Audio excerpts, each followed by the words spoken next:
Olá, meu nome é Lucas e nesse vídeo vou estar falando sobre a prova 1 de Introdução à Engenharia Aeronáutica.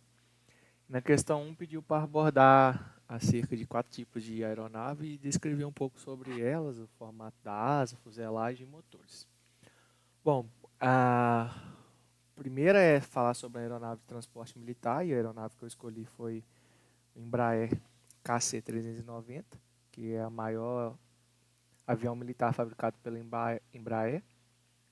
Ela utiliza dois motores turbofan da Pratt & Whitney IAE V2500 E5, que são capazes de gerar 39.400 newtons de empuxo cada. Isso confere que a aeronave possa chegar a uma velocidade de 870 km por hora. Ela possui as suas asas no formato enflechado. E a sua fuselagem ela é composta basicamente de materiais metálicos e materiais compostos.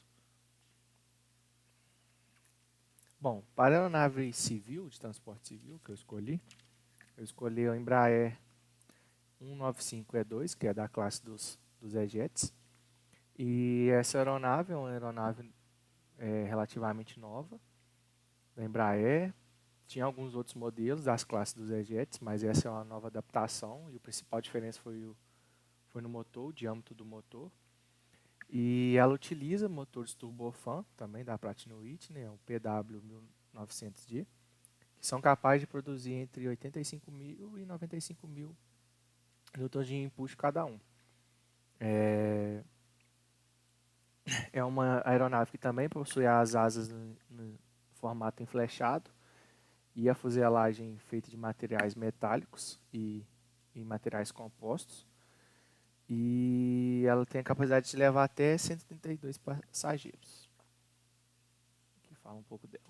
Já o planador que eu escolhi foi o Antonov A7, que era um planador militar utilizado no período da Segunda Guerra pela União Soviética e que era capaz de levar um tripulante e 6 soldados. Então ele foi amplamente utilizado em ataques, em bombardeios, ele era puxado por outro avião e ele tinha capacidade de chegar até 400 km por hora. Esse prefixo 7 era a quantidade de passageiros totais que tinha no planador. Já o avião supersônico que eu escolhi é o F-22 Raptor, que é um caça supersônico de quinta geração dos Estados Unidos. E por muitos ele é considerado como o avião mais letal e desenvolvido do mundo. Ele tem dois motores turbofan da Pratt & Whitney também, F-119PW100, com capacidade de pós-combustão, e produzem 116 mil newtons de empuxo cada um. As asas desse caso são no estilo Delta, né? Assim como a fuselagem, porque configura como um avião supersônico. E ele pode chegar a uma velocidade de até 2.410 km por hora. Já na questão 2, pediu para falar um pouquinho sobre o surgimento do vórtice, ponto de asa, e de alguns conceitos. Bom, o vórtice de ponto de asa, ele basicamente são padrões circulares de ar em rotação que aparecem na parte traseira da asa durante o tempo de voo. E isso acontece porque na região inferior da sua asa você tem uma zona de alta pressão e na parte superior você tem uma região de menor pressão. E quando você se aproxima da ponta da asa, tende esse gradiente de pressão a fazer com que haja um deslocamento de ar da zona de maior pressão para a zona de menor pressão. E isso gera esses padrões circulares de ar e faz com que haja uma região ali turbulenta de ar. A razão de aspecto ela pode ser definida como a relação entre envergadura com a corda média da asa. Então, a envergadura de uma asa é a maior distância entre as pontas das asas do avião e a corda média é a maior distância entre o bordo de ataque com o bordo de fuga. Então, o que acontece? Quanto maior for sua razão de aspecto, mais sustentação você vai ter e menor vai ser o arrasto que a aeronave vai sofrer. Já quando você tem pouca razão de aspecto, você vai ter menos sustentação e mais arrasto. A geometria da planta da asa é um fator que influencia muito no desempenho da aeronave, porque dependendo da geometria que você tiver, vai haver algumas implicações na sua, no seu voo. Né? Então, o ideal seria ter uma asa elíptica, que aí, ao se aproximar da, da ponta de asa, vai diminuindo tanto a corda né, da, da sua asa, então você vai mitigando ali o efeito de vórtex de ponta da asa e de arrasto. E existem alguns dispositivos de ponta da asa que você pode utilizar para diminuir esse vórtex, né, que é o caso dos winglets, que são geometrias, né, curvas assim na ponta da asa. Você pode colocar também turbinas rotativas para gerar energia elétrica ou também turbinas estacionárias. A questão 3 pediu para explicar o que é stall e qual que é a influência da camada limite na sua ocorrência. Bom, o stall ele pode ser entendido ali basicamente como a separação do fluxo de ar do extradurso da asa da aeronave, o que acarreta na perda de sustentação.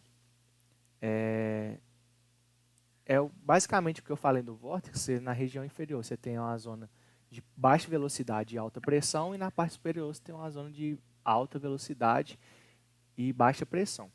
O stall ele acontece por dois motivos: ou quando você voa em velocidades muito baixas, ou quando seu ângulo de ataque é muito alto. E aí o que vai acontecer? Vai fazer com que a velocidade que passa na região superior, a velocidade do ar, diminua. Ou seja, você não vai ter o gradiente de pressão necessário para gerar essa sustentação. Então, isso faz com que a camada limite, que é uma fina camada de ar em baixa velocidade que se encontra aderente à parte externa da aeronave, mantendo os filets superiores de ar escoando suavemente, ela seja rompida, e aí você passa de um escoamento laminar para um escoamento turbulento. E o stall é muito perigoso porque pode fazer com que a aeronave caia na hora que acontece o stall. Então, para você corrigir o stall, ou você aumenta a velocidade da aeronave, ou você diminui o ângulo de ataque para fazer com que a velocidade na parte superior seja maior do que a inferior e gere sustentação. Já na questão 4, pediu para falar um pouco sobre os componentes de motores turbojato, turbofan e algumas características dele. Bom, o turbojato ele é feito, os componentes são compressor, a câmara de combustão, eixo, turbina e local de propulsão. O turbofan é feito pelo fan, compressor de baixa pressão, compressor de alta, câmara de combustão, eixo de carretel duplo, turbina de baixa, turbina de alta e local de propulsão. E o gel de fan é feito por fan, caixa de redução, compressor de baixa, compressor de alta, câmara de combustão, eixo de baixa, turbina de alta, turbina de baixa e local de propulsão.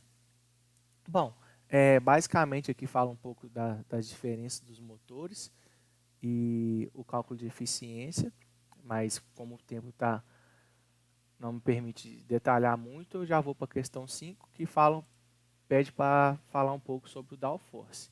O downforce, ou sustentação negativa, é uma força que atua no sentido descendente e é causado por algum apêndice aerodinâmico, geralmente aerofólio, e tende a manter o veículo com maior aderência e contato ao solo. Né? Então, ele é muito utilizado na Fórmula 1, pois na Fórmula 1 os carros eles usam do downforce para ganhar mais aderência nas curvas e poder fazer essa curva de maneira mais acelerada. Então, isso é um fator muito bom para o emprego, né, na Fórmula 1, porque você pode fazer curvas mais rápidas e mais aceleradas e com mais aderência, que traz mais confiabilidade e estabilidade para o piloto. Bom, mas como o meu tempo está terminando, não vou conseguir entrar muito por cada pormenor por aqui. E no documento tem a explicação de tudo certinho. E basicamente esse foi meu vídeo falando a respeito da prova 1 de engenharia aeronáutica.